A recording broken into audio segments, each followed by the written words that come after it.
No, a king is someone that is superior, that is mighty, that is sovereign. So, after we talk about king, let's go to dom. We talk about dom, means what? Domentary, territory. In a particular place that a king dominates, that a king not rule over, that the affairs of that dom is overseen by the word the king. Hallelujah, somebody. Hallelujah. So, our message this morning is talking about that kingdom come. Which kingdom are we talking here? It's not the kingdom of this world, but the kingdom of God. Where God is sovereign, where God is superior, where God is supreme, where God rules, controls, and directs the affairs of his own people. Hallelujah, somebody. Hallelujah. That kingdom come. Now, before I progress or I march on in that topic, where is God standing in the position of our hearts? Some of us have what we offend that God in our heart. What stage do we place God in our heart? The Bible says it is what without self God, without what our heart. It is the heart that the Lord look at. What determines your service to God is the state of your heart. So according to our scale of preference, 1 to 10, what position did God holds in our heart? Hallelujah, somebody. Hallelujah. So the kingdom of God is a matter of the heart. That's why Jesus has said the kingdom of God is not here or there, but it's within you. That is, I am the representative. I am the captain of the world, the kingdom. That is, Jesus is telling the world, the Pharisees and the Sadducees. When they were looking at them, said, Jesus, when will the kingdom come? He said, the kingdom of God is neither what's here or there, but it's within you. You cannot see because your eyes is blindfolded. We have two kingdoms that control this whole entire world. The kingdom of God and the kingdom of darkness. That is the kingdom that is governed by darkness, by Satan himself. Jesus Christ said, no, the whole Bible is surrounded by the word. It's demonstrating how the kingdom of God looks like. The essence of the scripture is to tell us what the kingdom of God is all about. That's why Jesus said, I am come to give you life, and that life in abundance. John 17:3. He said that you may know the Father and the Son. The Son is what eternal life. He who have the Son have life. So one thing that guarantee you for you to want to partake in that kingdom is for you to want to have the Son. The Bible said in book of John 3 verse 3, except a man be born again, he can never enter. One of the best priorities for you to partake in the kingdom of God is that you must be born again. You must be born of the water and the Spirit of God, because except this you can never partake in the kingdom of God. Hallelujah, somebody. Please. Right also. Fire. So the kingdom of God is what has come in as much that when Jesus appeared, the kingdom of God appeared. Jesus Christ came to tell us what the kingdom of God is all about.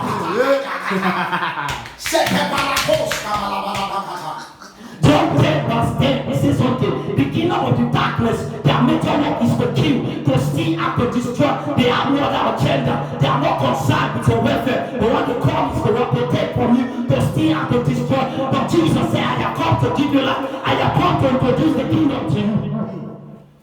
When you have me, you have the kingdom. So in as much that we have not attached ourselves to Jesus, when we give our life to him, automatically we bring us to the kingdom of God. When Jesus comes into our life, the kingdom comes. But without Jesus, we can't partake in that kingdom of God. That's right. Hallelujah, somebody. Hallelujah. Our first text, let's open the book of Matthew 6:32. He said, but seek ye first the kingdom of God. What is he saying there? Be concerned about the kingdom of God. Why? Because the kingdom of God is the essence of our being. It's the reason we are born. It's the reason why God created us. It's for me to partake, to reign with him. That is why he has designed us. That is why we are formed in his image. The kingdom of God is talking about the existence where God dwells, where God lives, where God abides, the dwelling place of God, the secret place of the Most High. It is what the kingdom of God. Jesus said, but seek ye first. Don't be concerned about other things, but be concerned about the kingdom of God. Because when you are concerned with the kingdom of God, all other things that you are concerned with begin to be concerned about you. Hey, get them something. Almost. Until you make the kingdom of God the first priority, all other things will be choking your life. Until the kingdom of God becomes your main goal, your main focus, all other things will not fall in place for you. You must set it out once and for not seek ye first the kingdom of God. Pursue it, strive, aim at, be concerned, be focused. Let your drive be in the kingdom of God. Let your focus be in the kingdom of God. Let your being, your personality, your lifestyle be accordance to the kingdom of God. Hallelujah, somebody. Hallelujah. He said, pursue ye first the kingdom of God. Christ Jesus came to reveal what the kingdom of God look like. Just as I said before, the whole Bible is summary of what the kingdom of God is. Hallelujah, somebody. Hallelujah. But see what? Say first the kingdom of God. What is the kingdom of God? The kingdom of God is the will of God. The kingdom of God is we meeting the demand of God. We were meeting the needs of God. We meeting what the desire of God. One of the desire of God is that we might be transported from the kingdom of darkness into his marvelous light. That's why Jesus said, what shall it profit a man if he gain this whole world? Jesus is not concerned about this world. He's concerned about the kingdom. He himself is the father of the kingdom. He dwells the kingdom. He himself is the owner of the kingdom. And yet he's still concerned about the kingdom. And yet he's still concerned. He lives and dwells. He is, let's say, nothing can be replicate the presence of God. What makes us to be in the presence of God is when we are living in his kingdom. Hallelujah. Hallelujah. So Jesus said, be concerned about my kingdom. Seek ye first the kingdom of God. Seek ye first the kingdom of God. Set others to have for the kingdom of God. That is what the kingdom of God is like a treasure that the man found in the garden and sell all that he has because of the kingdom. The kingdom of God cannot be compared with the kingdom of this world. Hallelujah, somebody. Hallelujah. It's about so where your treasure is. That's where your heart will be. This morning I want us to be focused on the kingdom of God because our treasure lies there. Where your treasure lies, that's where your heart will be. Seek ye first the kingdom of God. Let your prioritize your life according to the kingdom of God. The kingdom of God means what? Alignment. We are aligned with God. We are in front of God, in line with God. So we can't do anything aside from our God. What God tells us to do, we do. Jesus said, I can't do anything without my Father. When I see my Father walking, I walk. When anything I see God doing, I do. So as the children of God, we are predicted. We have been commanded to seek first the kingdom of God, and every other thing we seek about us. Hallelujah, somebody. Hallelujah. He said, but seek ye first the kingdom of God. Be looking at the kingdom as your life depends on it. And you are looking at the kingdom as your main existence. Your focus is not according to the desire of this world. It's not according to the dictates of the system that governs this world, but according to the principles of the kingdom of God. According to how God wants you to live. When you are living in the kingdom of God, you are governed by the principle that operates there. In the kingdom of God, there is no negativity. There is no frustration. There is no disappointment. In the kingdom of God, we live in love, in humility, in obedience, in abundance, in anointing, in progress, in grace. Hallelujah, somebody. Hallelujah. Hallelujah, somebody. Hallelujah. Let's turn our Bible to the book of Luke 11.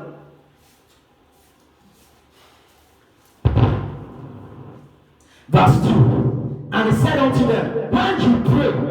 Now the disciple came to Jesus, one of the disciples, and said, Master, John the Baptist disciple, they know how to pray. What to pray? that you are the Savior. We don't know how to pray. It's not as if we don't know how to pray effective prayer that will get results. Jesus said, when you pray, say this, our Father, which art in heaven, hallowed be thy name, thy kingdom come. When you separate God from the kingdom, you can never get the result of the kingdom. That's right. Hallelujah. Hallelujah. Thy kingdom come. It is what a mandate that every kingdom, every Christian must hold on to. That you call yourself believer and you are not chasing after God's kingdom. You don't believe it. You as a Christian need to be questioned. That you call yourself a child of God and there is no traces of the lifestyle and personality of the kingdom in you, then your life needs to be questioned. Hallelujah, somebody. Hallelujah. That kingdom come. Jesus Christ is the guardian of the kingdom. When we are saying the kingdom of God has come, Christ has come, is within us, is in us. We carry the I'll tell us something that we are already in the kingdom of God. Why? Because Christ Jesus is in us. And if Jesus is the guardian of the kingdom, when he dwells in us, the kingdom also is in us. He said, I will not leave you comfortless. I will send the Holy Spirit. The Holy Spirit who is the guardian of the kingdom. He said, he will not speak of himself, but he will not glorify me. Hallelujah, somebody. Hallelujah. Praise God, somebody. Hallelujah. So, every kingdom have their principles. Every kingdom have their rules and regulations. One of the principles that govern the kingdom of God is you must be born again. You must have the life of Christ in you. You must live and act and dwell like Christ. Hallelujah, somebody. Hallelujah. Now Jesus Christ came to model the life God wants us to live. If we are to please God, the best way to please God is for me to follow Christ. Christ Jesus has shown us the way to the Father. He said, I am the way, the truth, and the life. And one of the disciples said, Jesus, Master, show us the Father. He said, when you see me, you have seen the Father. When you see me, you have seen the kingdom. When you see me, you are dwelling in the kingdom. When I am in you, automatically, you are also in the kingdom. Hallelujah, somebody. Hallelujah. The book of Revelation, it says something. I have made unto you priests and kings. Kings and priests. Kings are those in position of authority. They are what? In the realms of power. Hallelujah, somebody. Hallelujah. So, as I said before I round up, that kingdom come. Let's go to the Bible to the book of 1 Corinthians 6, verse 9.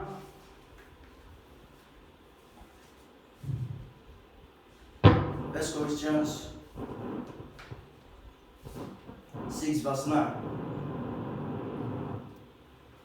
It says something. Know ye not that the unrighteous shall not inherit the kingdom of God? The unrighteous. The Bible says something that one thing that will make us not be partake in the kingdom of God is when we live in what? An unrighteous life. The Bible says righteousness exalts a nation, but sin is a reproach for any person. What the Bible is telling us that what will make a man to not to be informed, what will make a man to be separated, what will make a man to be shifted away from the kingdom is when he made this other thing to be his pursuit. He said, well, the unrighteous are those that are living for themselves. The unrighteous are those that are looking for their own gratification, for their own satisfaction, not for what Jesus tells them to do. Are those not living according to the dictates of the Spirit of God? Hallelujah, somebody. Hallelujah. Let's continue. He said, be not deceived, neither fornicators. We all know fornicators are. You are not yet married. Now it happened to the majority of us when we are not come to the knowledge of Christ, or to the finished work of what Christ Jesus has done for us, when we are still in sin. But now that we have the knowledge of Christ, if we still continue in sin, grace cannot be multiplied. Hallelujah, somebody. Neither what fornicators. Fornicators are young men and women that are not what yet married and yet are what cooperating together. Hallelujah, somebody. Hallelujah. He said, well, non-idolaters. This is what is in the Ten Commandments. You shall serve no other God except your God. idolaters. Anything you love more than God is your idol. So whatever you like more than God is replacing God in your life. Hallelujah. So idolaters, when you worship at the past from the Almighty God to the things that God has created, that is what idolaters. When you worship the creator rather than the creator. Hallelujah. Somebody. No, adulterers. Adulterers are married men, women that are married, and yes, they are having what affairs outside. These are all these things we are mentioned here are those things that will make one to be separated from the kingdom of God. He said, and non-effeminate, no abusers of themselves with mankind, non-thieves, no covetous, no drunkards, no rebellers, no extortioners shall inherit the kingdom of God. Apostle Paul here have listed the attitude, behavior, that if any man possesses it, he will not be found in the kingdom of God. Hallelujah. Now, we know a kingdom by power. We know a kingdom by the demonstration of power. The kingdom of God carries with power. The kingdom of God is not in wealth, but in power. According to what 1 Corinthians 4 verse 20, he said, for the kingdom of God is not in word. It's not in conversation of words. It's not in argument, but in power. Jesus said, and ye shall receive power, because without power you can't belong to the kingdom of God. What demonstrates kingdom from kingdom is power. What segregated one kingdom that makes another kingdom to be power, not another kingdom is power. Jesus said, until you are endued with power, you are entitled to begin the ministry. Because other kingdoms do have power, so you must be endued with greater power to be able to overcome. Hallelujah, somebody. So we know God's kingdom by the enforcing of power, by the demonstration and manifestation of power. That is what in the kingdom of God. Francis in the gospel power, God is a great God. He's full of all potency, all power. What separates God's kingdom from other kingdoms is that God's kingdom is full of power. God can never operate without power. It takes power for God to create the heaven and the earth. That's why we call him the Almighty God. Hallelujah, somebody. Hallelujah. Hallelujah, somebody. Hallelujah. Hallelujah, somebody. Hallelujah. So, the kingdom of God as prepared is within us. That is Jesus.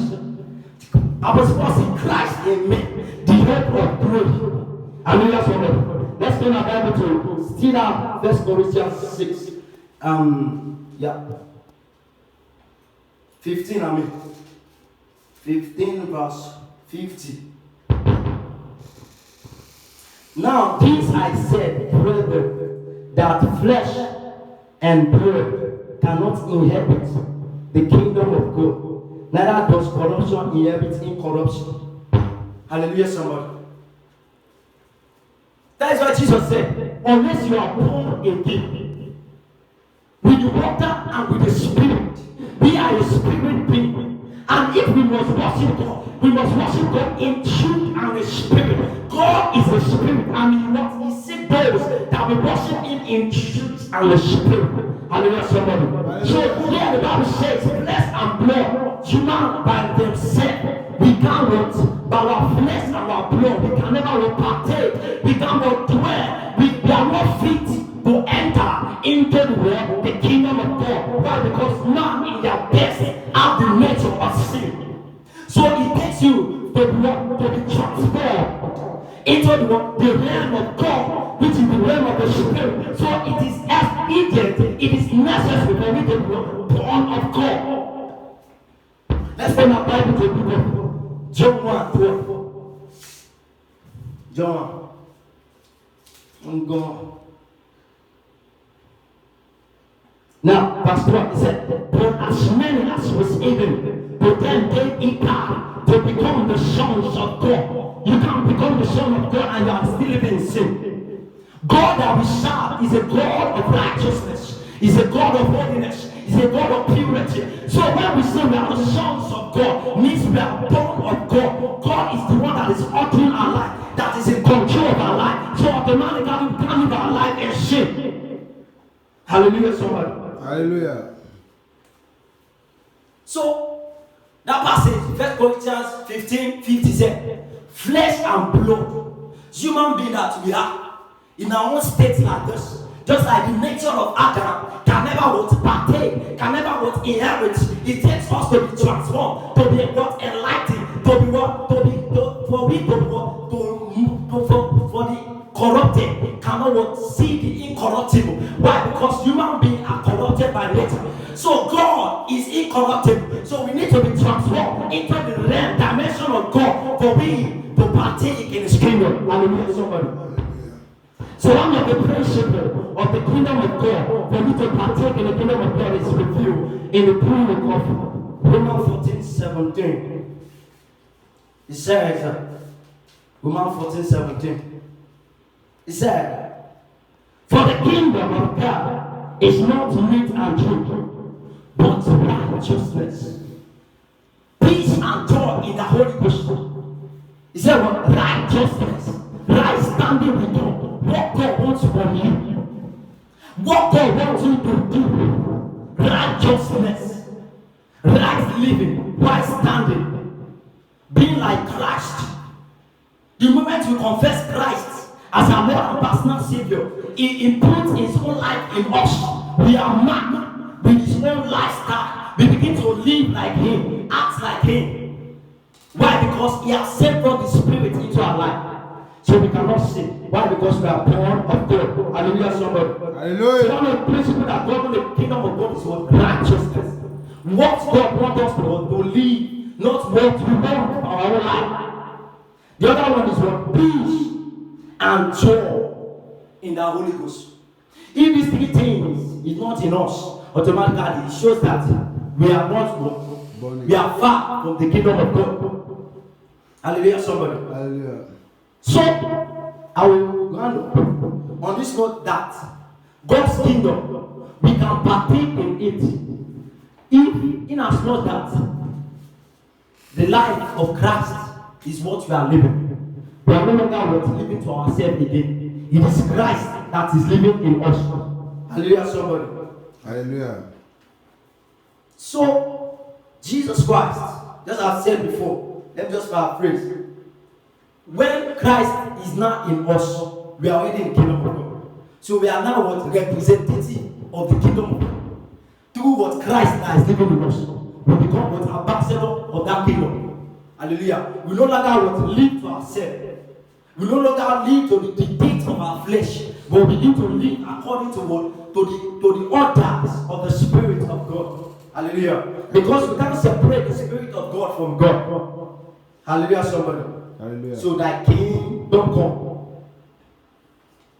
The essence of our being is for we to portray and live out the kingdom of God. I see something here that when you are in the kingdom of God, you live in the realm of God. You live what? In the realm of God. One of the realm of God is prayer, fasting. Being like Christ. Look at Jesus. He was filled with the Spirit. It was the Spirit. Jesus Christ was greater than the Spirit, but yet he submitted. So automatically, apart from prayer and fasting, humility also is part of the kingdom of God. Hallelujah, somebody. Hallelujah. So let's open our Bible. Let's see one parable that talks about the kingdom of God. Luke 19. Before I round up, one parable. Because the Bible is the sum, everything about the Bible is summarized on what the kingdom of God is all about. Luke 19 verse 12. Let's start from verse 11. And as they heard this thing, he added and spake in parable, because he was near in Jerusalem, and because they thought that the kingdom of God should immediately what appear. Verse 12. He said therefore, a certain nobleman went into a far country to receive for himself a kingdom and to return. 13. And he called his 10 servants and delivered them 10 pounds and said unto them, occupy till I come.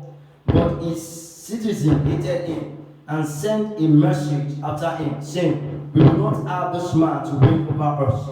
And it came to pass that when he was returned, having received the kingdom, then he commanded this servant to be called unto him, to whom he has given the money, that he might know how much every man had gained by trading. What this passage is talking about is that God have assigned his servant, that is the prophet that came before, that were stoned, some were killed. So until he now sent his son, Jesus Christ, to come and what? Pay the penalty for our sin. So yeah, this passage is talking about what? The parable. A certain man has servant, he gave to some. That certain man is God. He gave to some gifts. So are we using that gift that God gave us to bring souls to his kingdom? Because on the last day, they are going to what? To give accounts. Every man God has bestowed gifts on, for them to what? To be able to yield results, to bear fruit that we want last, that we add souls to his what? To his kingdom. So the essence of the kingdom of God is for we to what? Represent Christ. Among the multitude, are they seeing us as Christ's representative? Are we living for ourselves or for Christ Jesus? Hallelujah, somebody. Hallelujah. So Jesus also said in the book of Matthew 18 that when they brought little children to him, and the disciples chased them away, he said, no, except you be like these little ones, you never what? Make the kingdom of God. The kingdom of God are made for those who are dependent and humble. They are dependent on God and very humble to the core.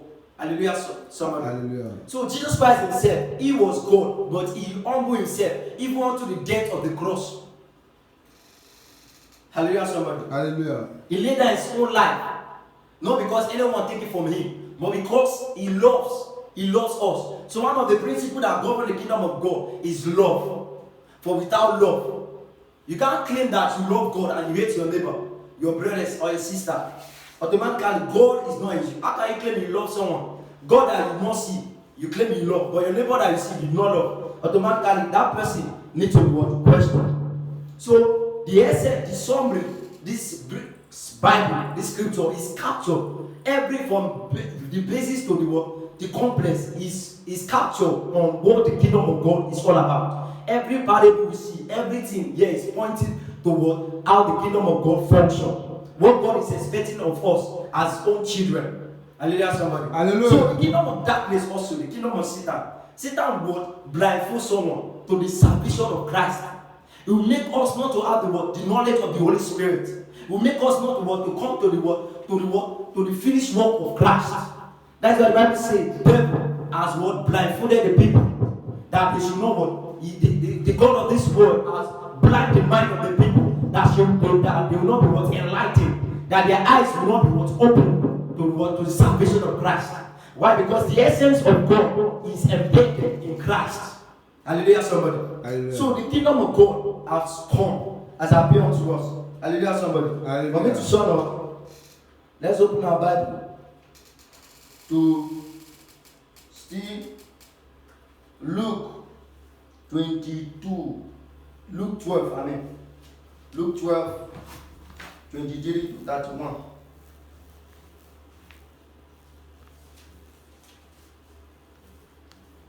Hallelujah, somebody. Hallelujah. Now, let's start from 22. And he said unto his disciples, therefore I said unto you, take no thought for your life. This to happen to a lot of us. You say, me. Now, we feel that the kingdom of God, when Jesus says, seek ye first the kingdom of God, we feel that the kingdom of God is boring. Even me, that I'm talking. I'm using myself now as a case. Before you come out for water. Before I come out for water, you are getting it. So, I'm using myself before I come to understand the true man of God. That, I thought that the kingdom of God is boring.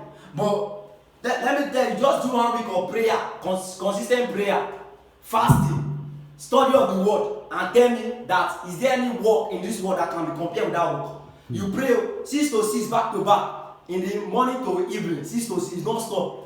12 o'clock to 6 again, you fast, and you are seeing the kingdom of God is boring.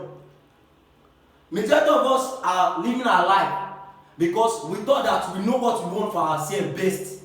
We refuse to allow the manufacturer to reveal his own self for us. He's the manufacturer of our life, so he knows what he wants from us more than what we need.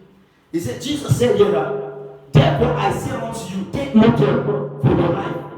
He's telling me that I should take no thought for my life. What I shall eat. You know, me, I'm using myself as an example. Neither for my body, what I shall put on. The life is more than meat, and the body is more than raiment. Verse 24, now say, consider the ravens, the birds that fly. For they neither sow nor reap. Majority of us, we are thinking that when we stay with God, is time consuming, like it's a waste of time. We are not getting results, we are not seeing results. You know, as youths now, we want everything sharp. Nah, God must answer me. We are placing condition on God. God that created us. You can even think, look at that rich man that refused to give glory to God. After everything he has accomplished, God said, I need you also this night. So, verse 24 says, consider the ravens, for they neither sow nor reap, which neither have storehouse nor barn, and God feedeth them. The ravens, very stingy animal, is the one that God sent to go and meet Elijah in the wilderness. Since there is what famine in the land, go and feed. I know you are stingy, but God commanded him, go and feed Elijah. The ravens, they neither sow nor reap, and yet God feed them. How much more? Even the flowers in the garden. Look at how beautiful they are. Even Solomon in all his glory can never be arrayed like one of this. God is what is in control of our life. Let me go to verse 29. And seek not ye what ye shall eat, or what ye shall drink, neither be ye of doubtful mind. For all these things do the nations of the world seek after, and your Father knoweth that ye have need of these things. Jesus Christ has said, the most important is 31. But rather seek ye first the kingdom of God, and all these things shall be added unto you. Hallelujah. Christ know that. Even the apostles say, Master, we have followed you. We have left up and followed you. What shall be our reward? What shall be our reward? Jesus now said, you left up and follow me. In 100-fold, in this world, present world, and in the world to come, eternal life, you have what? Double fold. Multiple fold. Shake it together. Everything you left your wife, mother, children, anything that you left will be given to you 100-fold. So serving God is not a waste of time. Why? Because it is the manufacturer. Every manufacturer know what they want their product to be, what they want their product to look like. So we are manufactured by God. God knows our life. So everything about our life is written in the word, in the kingdom of God, is hidden there. So until we pursue, we aim at, we strive the kingdom of God. When we fail to seek God's kingdom, every other thing, we will start to seek after other things that God has promised his own children. That when you seek my kingdom, everything will chase after you. Pursue God, and everything will pursue you. That is the principle. Hallelujah, somebody. Hallelujah. So,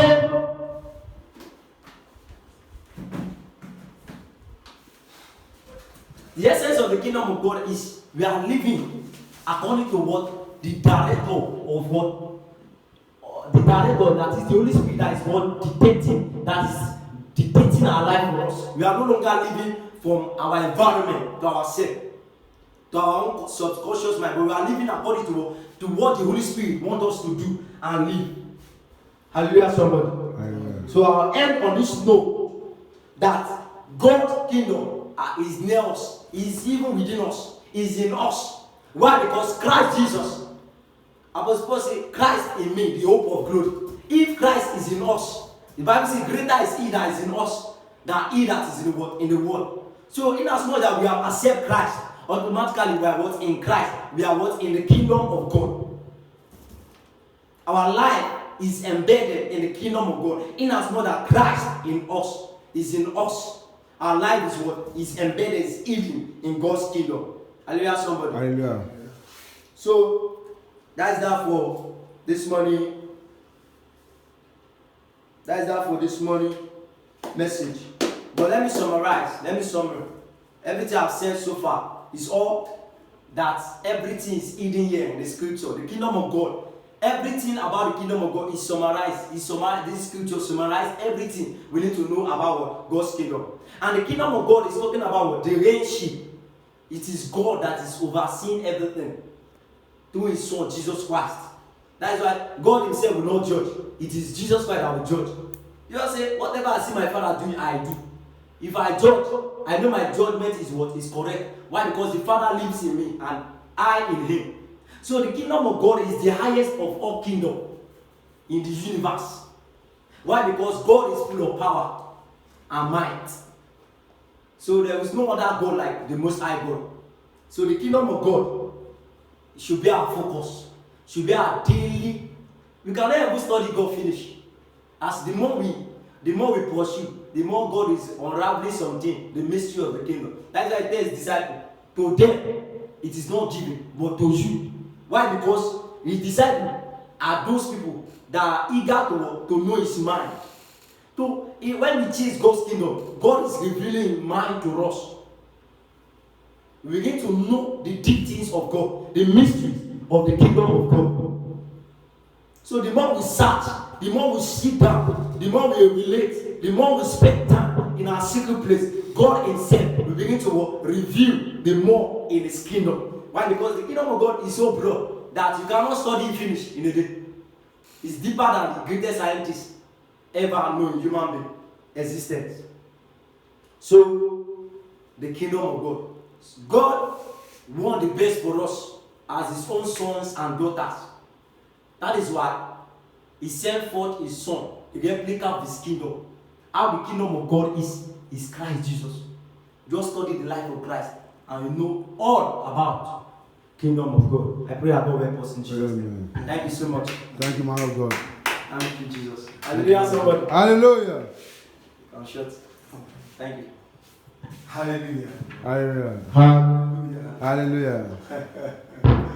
The retreat has already started. Nasu. Hallelujah. Hallelujah. You see, we thank God for this morning message that learning from the altar of grace, from what God wants us to learn this morning. You see, we need to understand that God is mighty. God is mighty. Very, very mighty. So if you don't have this understanding, you keep deviating. You see, it's so unfortunate to humanity that even animal is more wiser than us. Animal. Why did I use that word? That animal is more even wiser than us. You can never see an animal sowing and reaping, but he will eat. Your responsibility as if you claim to be a child of God, your responsibility is to seek the kingdom. His responsibility is, God's responsibility is to take care of you. The reason why you were created was for the kingdom's sake. I don't know why we humans find it so difficult to understand this. Even animals. Okay, have you seen the trees going to work before? Have you ever seen the trees? Will they go to work? Or saying that they want to go and do business? And they will just be there and they will produce fruit. There, where they were, rain will come and beat them. That rain that will beat them is their food.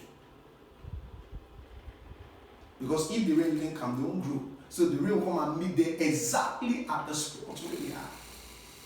They don't toil. Same with the flowers. Jesus used us to compare with the birds. Stupid people who are not wise, He compared them with the birds. Those who are wise are the people who don't seek after other things. They seek the kingdom. You are wise. But foolish people will seek after other things, leaving the kingdom. They have the mass that they will not even go to heaven, that they will even go to hell. They will perish on this earth. The same animal is still even wiser to so many people. The same animal. He used ravens, for example. He said the ravens, there's no toil. The birds, they don't toil. They don't do anything. They only fly. That's what they do. But there is no day that passes that they will not eat. He said your Father, your Heavenly Father knows what you need even before you. But no. So you will tell some Christian, sit down and seek the kingdom. You will say, no. So I will now sit down here, expecting God to bring food. And God has done it not once, not twice. Which work was Adam doing in the Garden of Eden? When God provided all that Adam needs. He told him, all these things I've created, be eating from this. Don't touch this. So all the things Adam would eat was already provided before the creation of Adam. What me and you will eat has been created on this earth before we were created. We should be wise. We are only being deceived by the devil. What you will eat, God did not create you without creating what you will eat. Or what will survive you. That is, look at Adam, for example. He kept him, before he created Adam, he made sure food that Adam will eat is surplus. Adam could not even finish it. And the only responsibility he gave Adam, he said, seek my kingdom, be in the kingdom. Be in the Garden of Eden. The Garden of Eden is the kingdom of God. Be there. I will feed you.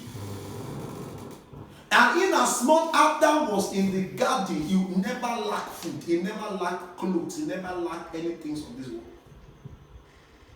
But the moment he disobeyed, that he stopped seeking the kingdom, everything was taken from him. Everything was taken from him. So everyone who claims to be a child of God, your survival is on the kingdom of God. Whether you believe it or not, your survival. If you want to survive on this wicked and terrible world, then pursue the kingdom.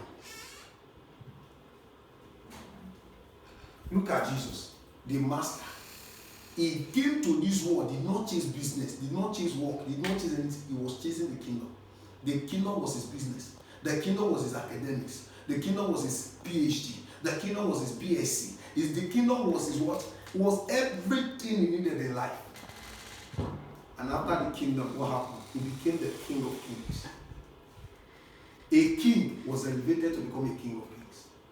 He was a king before, but he was elevated, given a name that is above the kingdom, because he was chasing after the kingdom, not every other thing.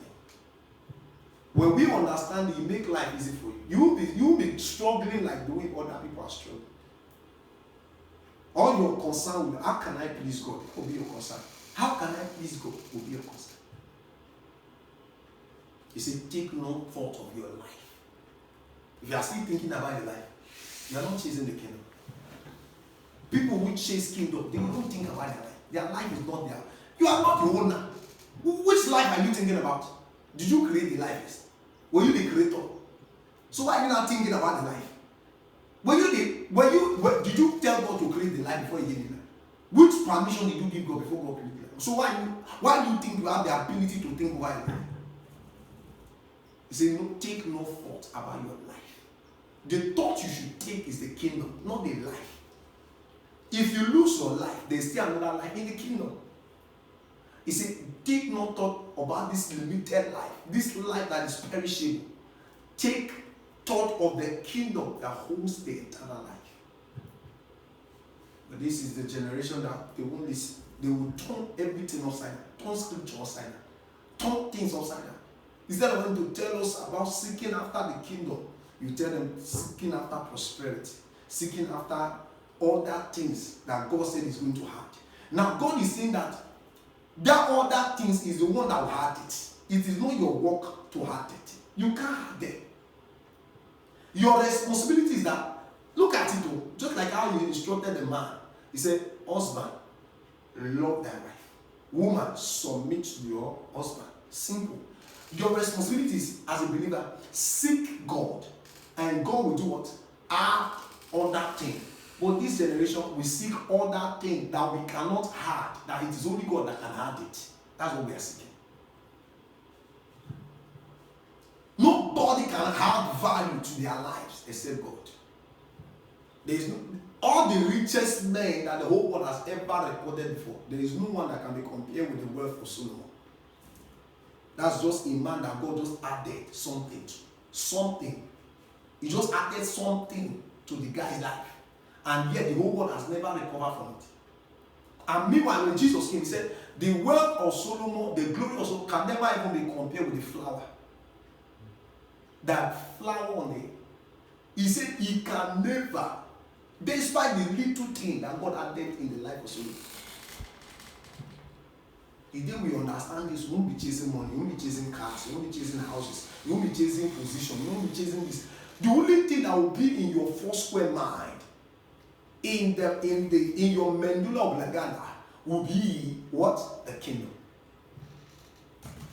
But how many people will take this gospel? How many people believe this? I have something to achieve, I have this to achieve, I have this to achieve. Missing it. I pray God will guide us in the name of Jesus. Amen. Let's prepare our mind. Just want to encourage us that the retreat has started. So I believe the Lord will help us. Amen. In Jesus' mighty Amen. name. Amen. We have prayed. Amen.